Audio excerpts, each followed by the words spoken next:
Good evening. Hope you're all doing well. Today we're learning Maseches Kesubos Daf Samech, and we're starting about 10 lines from the bottom of Nun Tes Amud Beis. The Gemara says, "Lema maslisin to lo kibei shamai." The Dibur Maskal here is umenika es beno.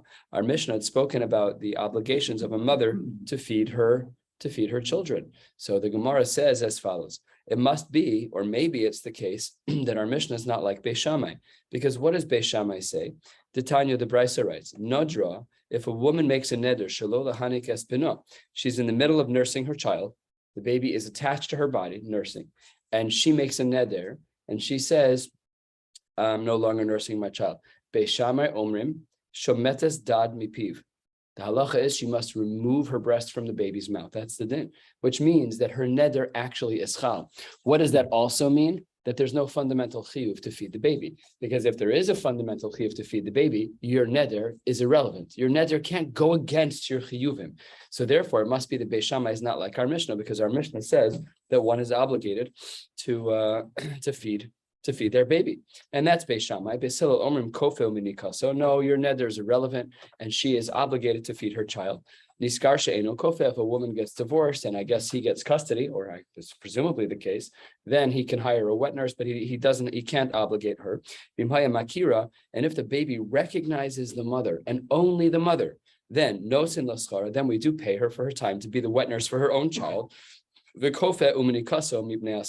it could kill the baby. So anyways, we draw from this brisa that our Mishnah, which seems to indicate that a mother is obligated to nurse her baby, Beis Shammai must not hold that way.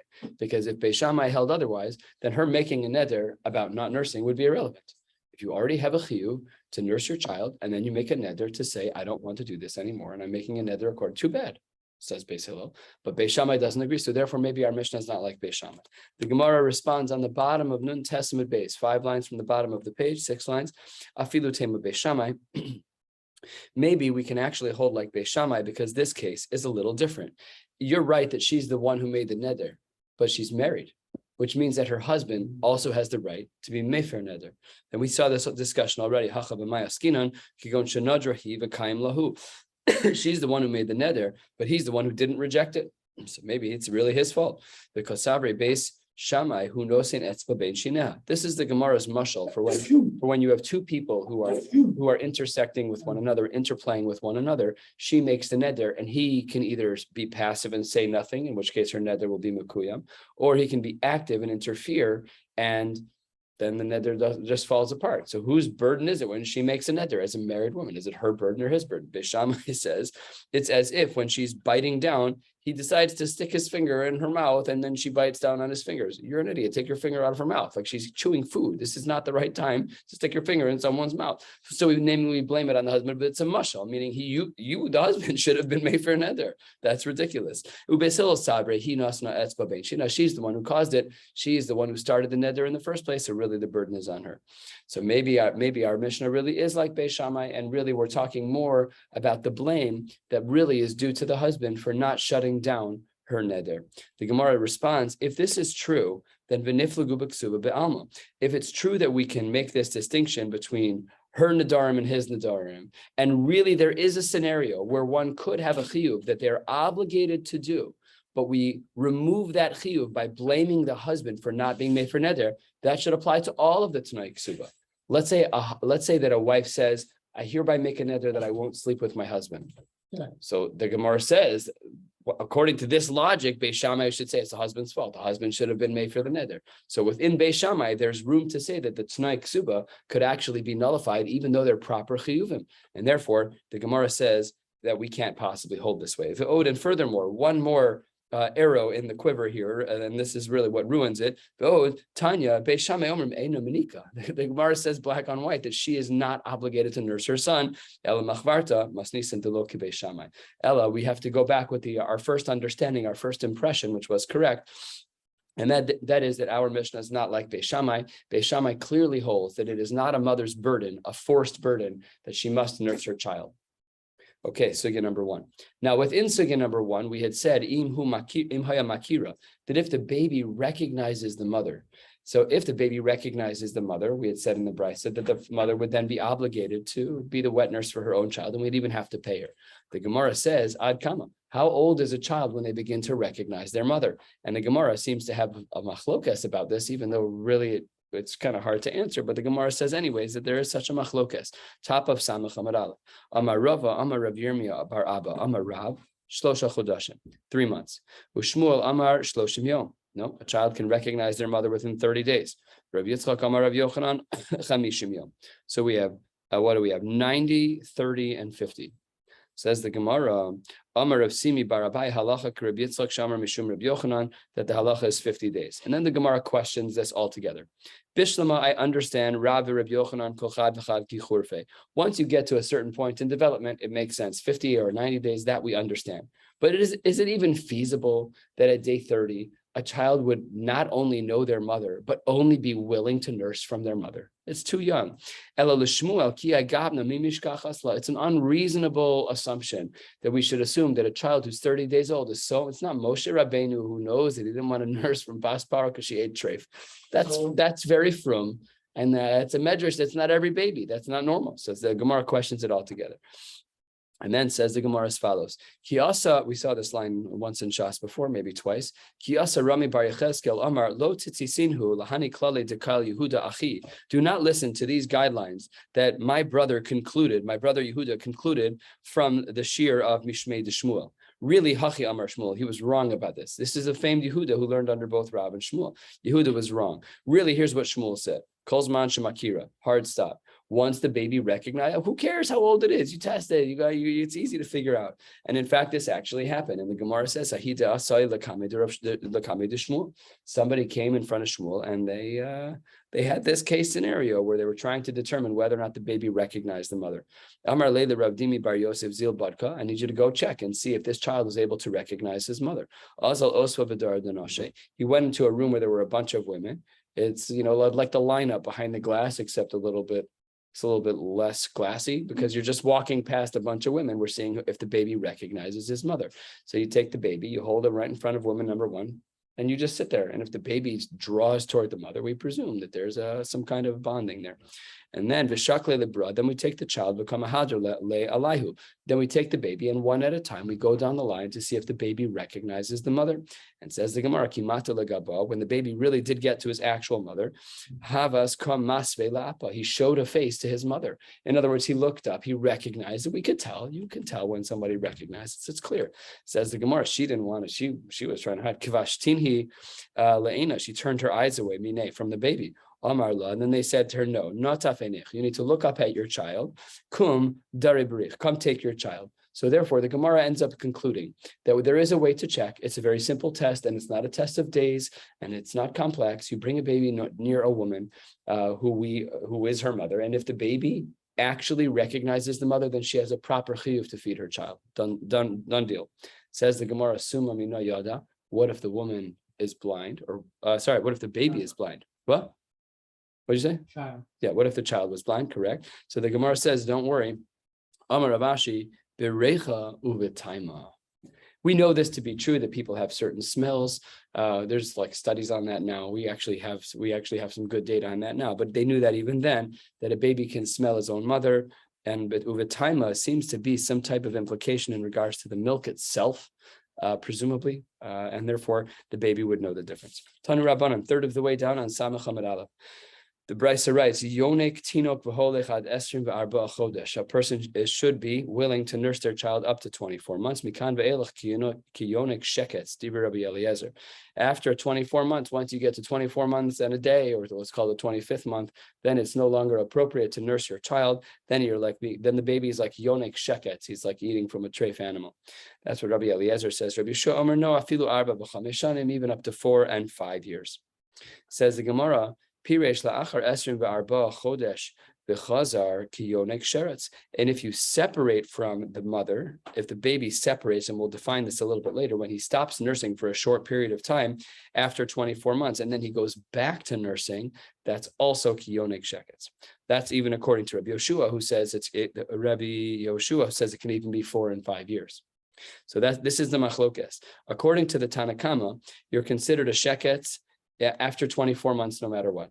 According to the next shita, Rabbi Yoshua, really you can nurse for 4 and 5 years, but if after 24 months you stop for any period of time, we'll see how long that period of time is, and then you nurse again, then even he would agree to the original shita that it is kiyonik sheketz. The Gemara is now going to analyze this concern about yonik sheketz. Omar Mar, just about halfway down on Samach Amud Aleph. Mikan va'elech kiyonik sheketz. Let's say we're dealing with a case scenario, like our Bryce has said, that after 24 months, when this baby continues to nurse, it's as if the baby is being yonik sheketz. It's as if he's nursing in a treif way. Says the Gemara, that's not so simple. Urminhi, we have a Brysa that shares information that's a little different. This is from Maseches Krisus. We learned this about 3 years ago. Maybe we can say that the milk of those who stand on 2 legs should be tameh. The dinhu, and there's even something very logical about this. Just like an animal where there is no tuma for touching the animal, a chazer, a gamal, something like that, and there hechmarta b'chalav, and there we say that the milk is forbidden. Adam shechmarta b'magao. Then at times a man is not allowed to even touch a woman if she's a nida or any other type of case of tuma. We're very strict even by maga. Eino din shetachmer b'chelbo.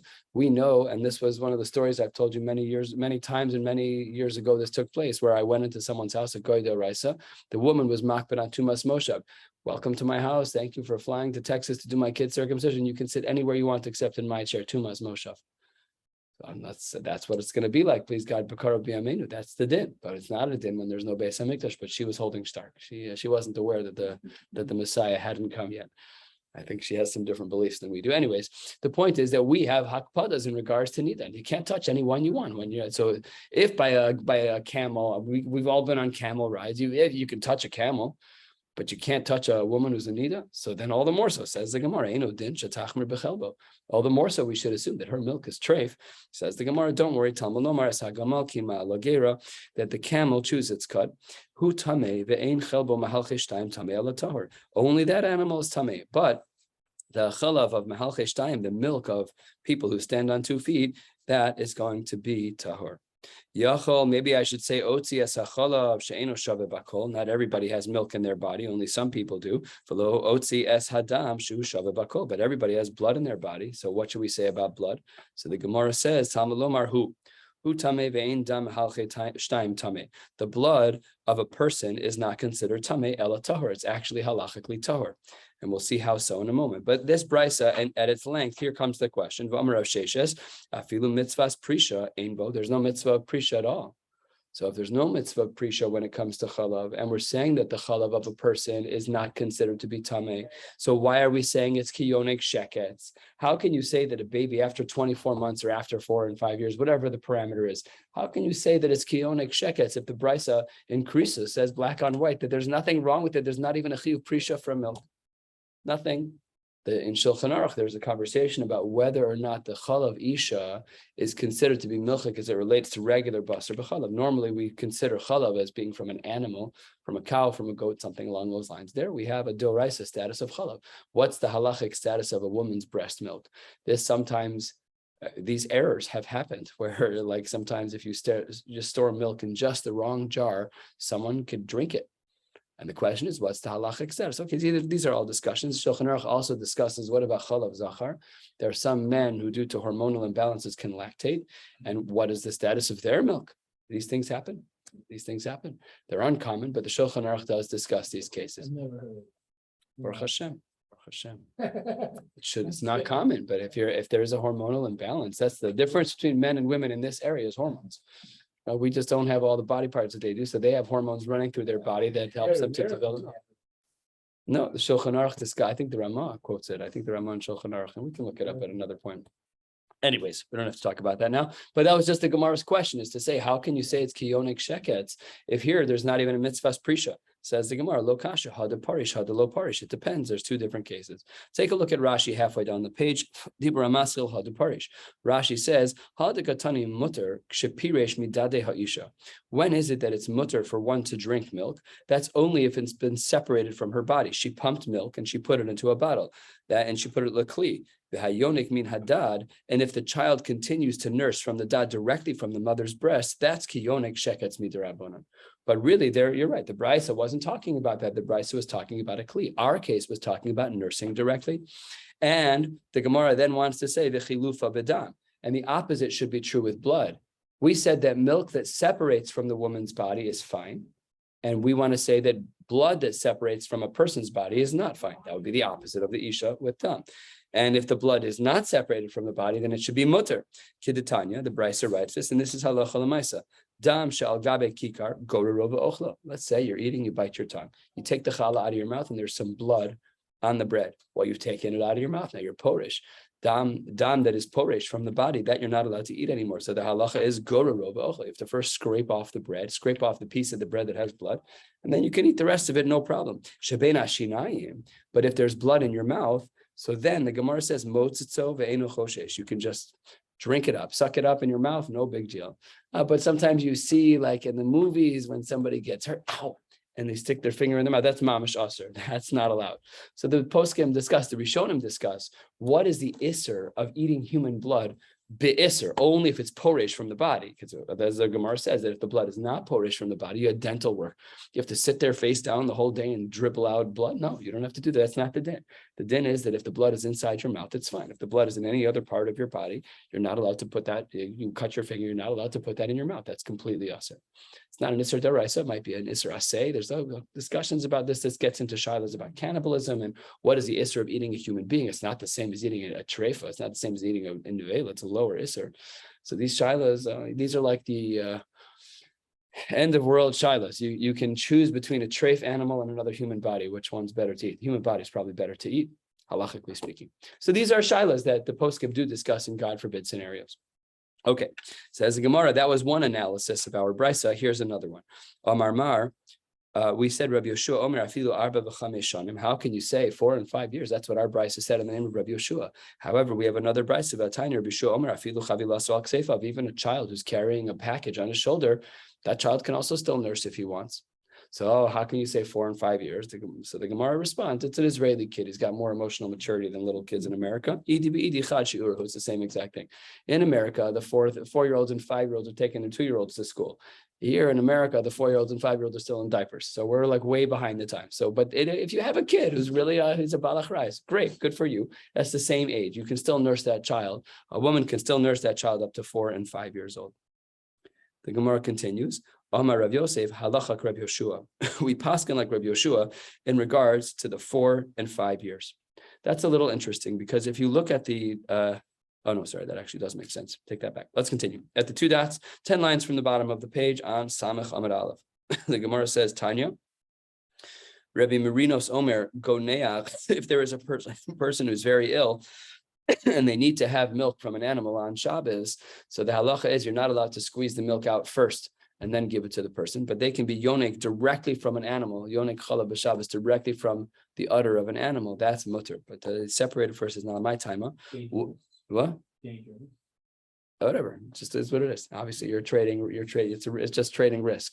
So the Gemara says that's mutter my timer, and the Gemara says the reason why this is mutter is because even though really one should not be milking an animal on Shabbos, but here it's yonek my timer. Yonek is mefarek kila achar yad. Yonek, if one is going to actually suckle from the animal directly, that's better than doing regular squeezing of an udder to reduce milk. Why? Because this is a shinuing. Yonik, this is kila achar yad. This is an abnormal way to nurse. And that's why this person who's sick is allowed. And then here's the lumdus behind this. When a person is in a lot of pain, and this is the solution to their illness, it has to be the solution to their illness. So then the halacha is that one is allowed, in fact, to drink milk directly from an animal without using their hands even, because you're not supposed to be nursing an animal on Shabbos. So here we are allowed to do yonik kila achar yad. That's fine because b'makom tsar lo gazu rabbanon. And Amar Rav Yosef halacha is Rabbi Marinos. This is in fact the din. Another din. Tanya Nachum Ishgalia Omer Tzinor. If you have a pipe or a sewer, shalubo kashkashin, there are scales, leaves, garbage, whatever, that's actually blocking the water flow. The Gemara says, "Mema'achon biraglo," you're allowed to step on it in order to crush them so that the water can soak through better bitzina b'Shabbos, only if it's bitzina. Ve'eno choshesh, and you don't have to worry about that. What? It's done privately. You can't do it on the street, but you can do it in the privacy of your own home. My taima. What is the reason why we allow this? It really should not be allowed. You're being mitaken mana. Says the Gemara, it's mitaken ki le'achar yadhu. This is a very important principle for Hilchos Shabbos, is that when one does something in a roundabout, abnormal way, so the halacha is that it can reduce the sentence from an isur d'oraisa and to an isur d'rabanan. And once you're in the rabbinic place, then whenever you have a competing factor, such as in this case, my time as kilachar b'makom pseida lo gazur be'rabanan, the Gemara then introduces the motivator to allow us to keep that lesser isur, which is to do this kilachar yad, because otherwise your house is gonna. Let's say you had this. Just imagine some scenario where you're outside your house, or say you're inside your house and you have here's a good example. Let's say you have an ejector pit in your house, and there's like some scenario where you have to do something usher to fix it. So can you just crush the things that are in the way? The halacha is b'tzina b'Shabbos, it's mutter. So then you can come up with a circumstance where this din applies, but you cannot do it on the street unless it's going to ruin your house. Let's say you're just a good Samaritan. You're walking down the block. There's a lot of leaves that are blocking the drain, and you want to be that guy. And you're a nice guy, so you want to just jump on it. You're not allowed to do that because it's not b'tzina. It has to also be b'tzina. Says the Gemara, Amar Rav Yosef halacha k'nacha mishkalia. That's actually how we paskin. Let's continue. 4 lines from the bottom, 5 lines from the bottom. Pirish la'achar esrim v'arba chodesh v'chazar kiyonik sheketz. This, even Rabbi Yoshua says that a child can be nursed until they're 4 and 5 years old. But if you do stop for any period of time, or we'll see exactly how long that period of time is, then it becomes usher to be yonek kesheketz again. The kama, how much is that interruption? Very short. That's a very short amount of time. Let's say that a woman goes out of time. Nowadays, we have real shilas like this. Let's say that a woman prepares milk for a 1-week vacation. She's going to be away from her baby for a week. So is that a violation of this din, where now that after 2 years, she can't even nurse the baby when she gets back? We paskin this way. We paskin like Rabbi Yoshua, and Rabbi Yoshua is of the opinion that once you get to 24 months, if you then take a 3-day break, you're done. What if a woman wants to nurse until the kid's 4 and 5? 3-day break. So you didn't nurse the baby for a week, but you did feed them your milk from the freezer. So these are good shilas. I mean, they're playful shilas in a way. And it's not really so practical. Most people don't nurse their kids to that point, but it's halachically perfectly fine. And for a woman who wants to, saves money. There's no formula. So then great, but you just have to make sure you don't take a 3-day break. So it says the Gemara, the Kama, so Rabbi Yehuda bar Chaviva Amar Shmuel was Shlosha Yamim, and Ika de Amrei, some say the name was different, even though the shiur was the same time. Tani Rabbi Yehuda bar Chaviva Kamei de Shmuel, not in the name of Shmuel, but it was taught in front of Shmuel Shlosha Yamim, same amount of time. Tani Rabbanan, the rabbis have taught us in a brisa, Minika Shemeis Bala, you have a woman who's nursing a child, and her husband died, Besoch Esrim v'Arba Chodesh. And the husband died within the first 24 months of the birth of this child, and she hasn't finished her 24 months of feeding this child. She should not get engaged and she should not get married. Top of Samach Hamid Beis. Ad. We want to make sure that she gets to the 24-month mark. Why? Rashi says, maybe she'll conceive, and she's going to end up having to wean her current child if she gets pregnant, because her milk supply will change.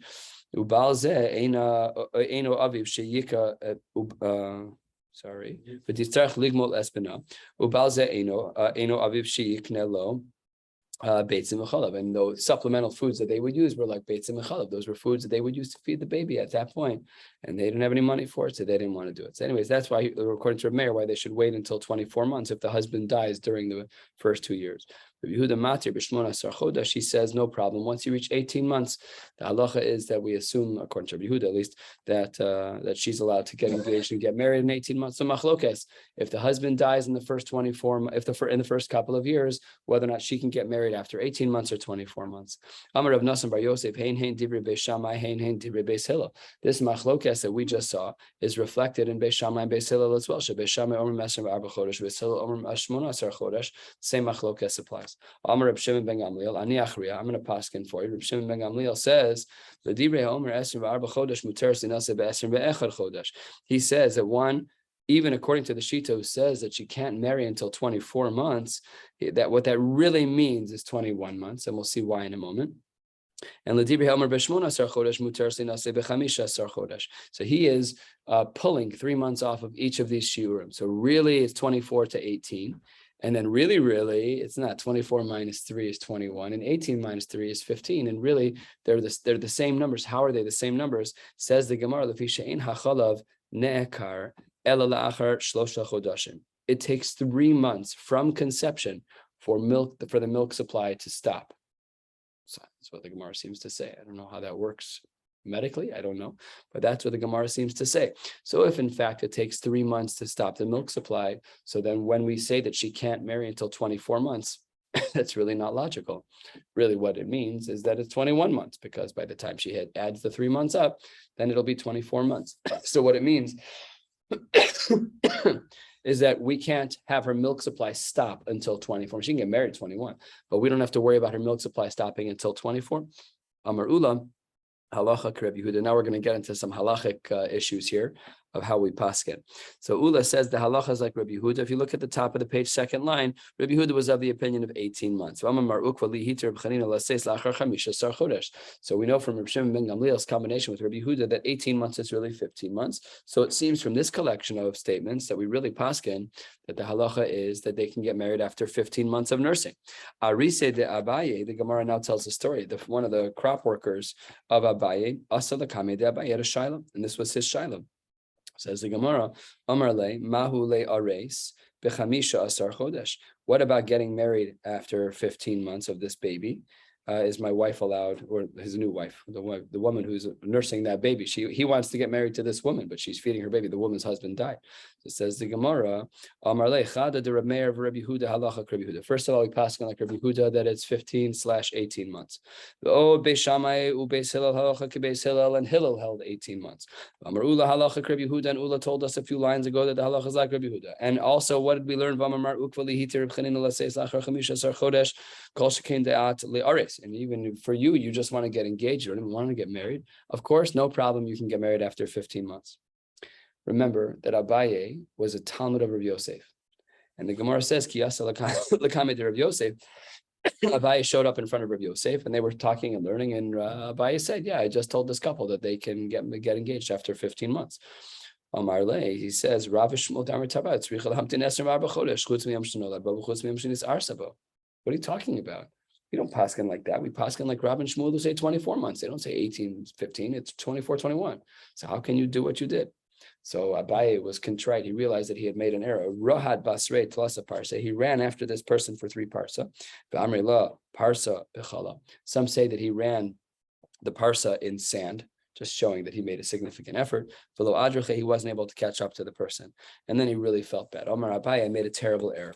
Hamilsa de Amar Rabbanan, this which the rabbis teach us in regards to other areas of halacha, that afilu be'asa bekutcha, even to paskin a simple shaila about an egg in this milchik dip, lo lishri inish b'makom rabbe. You shouldn't paskin any shilas in front of your rebbe when your rebbe is accessible. Lo mishum de mechze ke'af kirusa, not because it looks like you're being a rebellious Talmud. El mishum de lo mistayim milsa lememra. I obviously didn't merit to say the right thing. I'm not ready to be the posek. De ha'ana, I, says Abaye, have a gemir. I learned that din. I learned that din, says Abaye. I learned the din of 24 months. But that's a big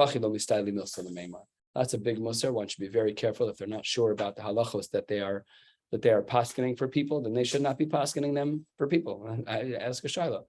I was in Florida for winter break, and somebody brought me a badika to look at. I don't really. I'm trained, but when I'm forced to, I basically look. I was uncomfortable. It seemed pretty clear to me that the woman was a nida. It's pretty obvious. So I called Rabbi Robinson and I said, tell me what to do. He's like, I don't know, you're in Florida. Go find a rub. I have no idea what you want to tell you. Take a picture, it doesn't work. You got to go ask Shana. So I said, I know the answer.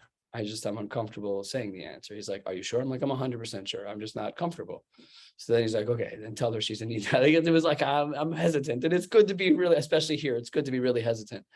Rabbi Robinson said, telling a couple that they are a nida from a bdika, you feel like the guilty party when you give that psak.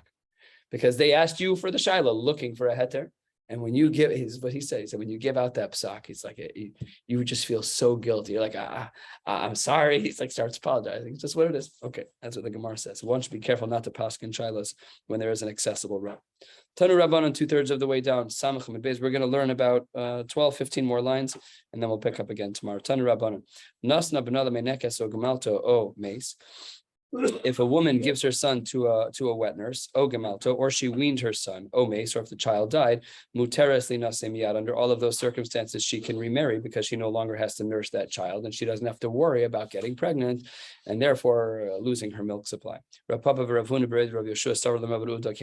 they wanted to act based upon this. So either the case was where a woman gave her child to a menekes, or the baby was weaned, or the baby died.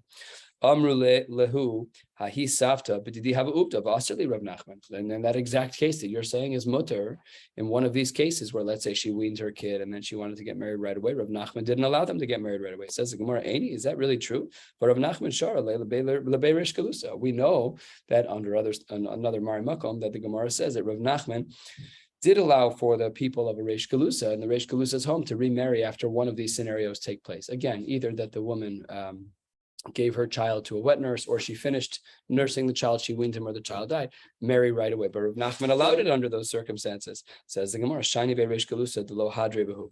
The wet nurses in those families were committed. They were committed all the way to the end. They were never going to back out. You don't have to worry about it. So there, we could be more makil, but it's not always the case under other circumstances that we would allow it. Amar luhu Rav Papi, ve'atun lo tizberu. Don't you hold of the following? Mehad Tanya, we have a brisa. If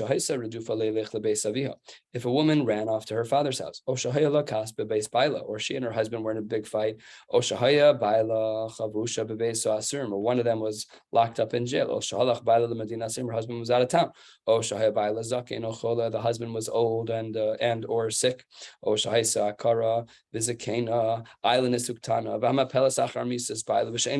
all of these cases where couples were not intimate. So how can you say that there's any case scenario where one could get married right away under those circumstances? You have to wait 3 months, no matter what happens. You have to wait 3 months. Says the Gemara, Rabbi Yossi muter le'ares v'linaseh miyad, and Rabbi Yossi argues and says that it's muter. V'amar Rav Nachman, Amar Shmuel, halacha Rabbi Meir b'gzeiroso.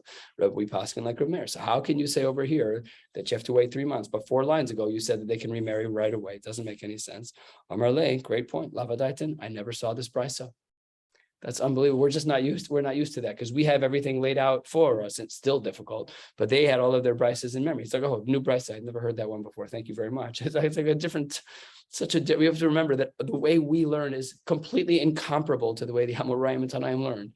They didn't have this. It started a little bit with Rabbi Yehuda Nasi with a little bit of Mishnayos, whole different world of learning. What we have is a whole different ballgame.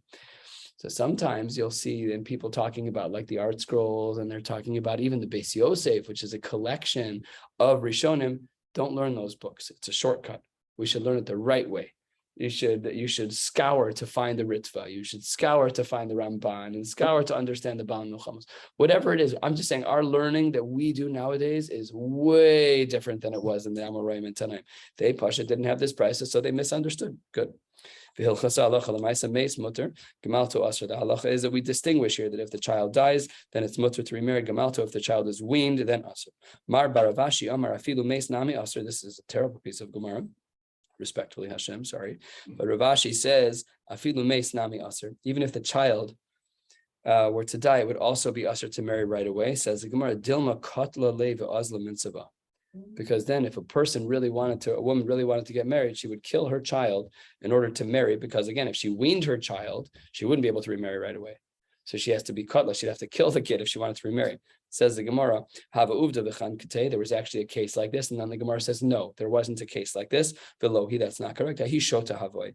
Lo avde noshe dechan. Nobody does these things. Lo have noshe dechan kan banayu. There's no such thing. That's not a Yiddish thing. Maybe in other cultures, but not even in other cultures, certainly not today. But the Gemara says that story did not happen, even though that's the din. And the din is that if there is a misa, so then she can remarry right away.